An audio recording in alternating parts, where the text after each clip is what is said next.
Vanderbilt. You are on the road with Ivy. We're coming to you today from Austin, Texas. We're in the Phosphorus offices.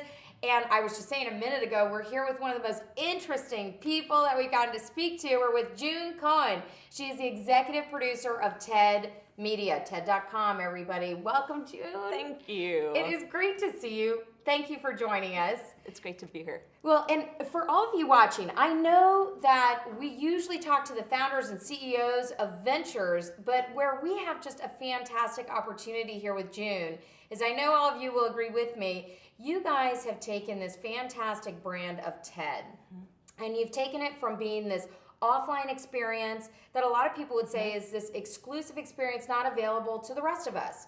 And you've transformed that through your interactive initiatives. What inspired that for you? I mean, you're the woman behind that.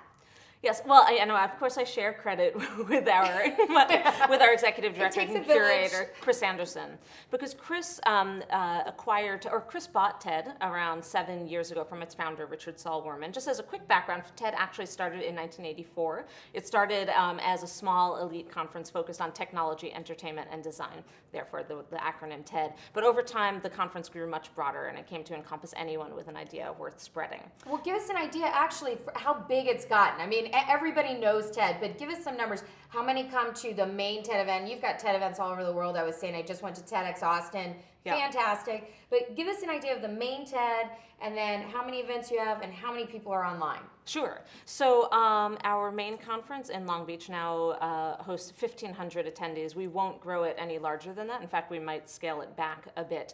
Outside of that, we have a simulcast event along with the Long Beach event. That's around 500 more people, plus several thousand who watch online. So a total of around 5,000 people watch our main conference.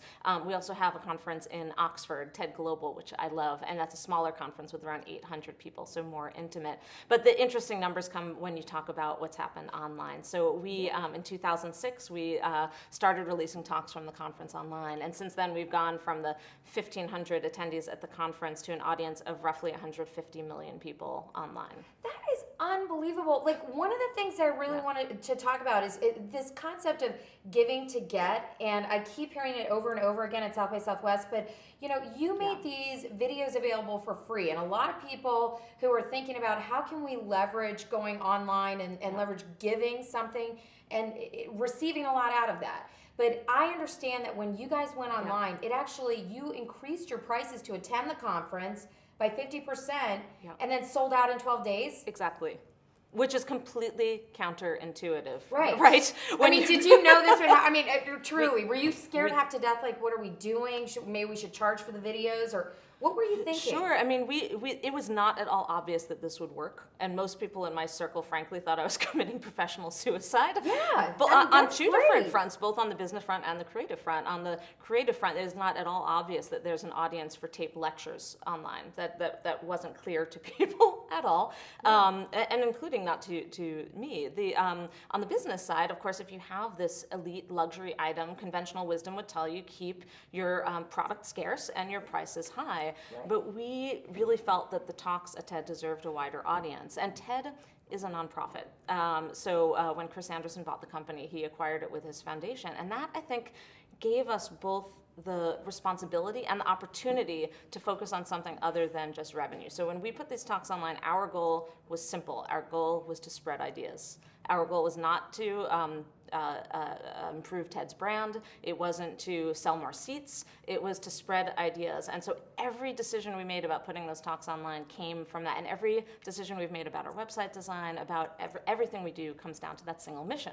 But what's interesting is that when you approach things with the sense of openness, even though it might seem like a business risk, the returns are extraordinary. And just to go back to the risk, yes, we were worried. We thought there were a lot of negative consequences that could have come from putting the talks online. We risked that our core audience, the people who paid $4,000 and now $6,000 to come to TED, would be angry, that they would not want to come to the conference anymore. And did you get any of that? I mean, were any of them like, June, come on, we just paid $1 gazillion to attend the conference and you just made it available for free. Did you get any of that? Interestingly, no. I'm not saying there wasn't anybody who thought that. I'm sure that there were some people who questioned that decision, but the overwhelming response we got from people is that they were so excited to finally get to share their TED experience with people who couldn't be with them, that they were reaping benefits from having the talks available online as much as other people were. The same thing happened with the speakers. We don't pay our speakers at TED, so we were concerned that they would not appreciate us releasing their talks for free online. The exact opposite has happened, which is that speakers lobby us to put their talks up faster because it brings them such great returns to have their talks freely available. That is just, I'm recalling Malcolm Gladwell saying, he loves being able to come there and talk because it actually, it just gets his message out there. And ultimately, at the end of the day, he ends up selling more books out of it. So he's giving to get. It's just, we could talk about this all day, and I just got a time check on this, but I have to ask you this one other question.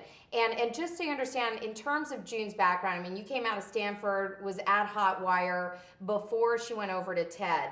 But June, I have to imagine that how did you keep yourself focused on making this huge transition of going from offline to online, knowing that you could be, creating professional suicide, really, if it's screwed up.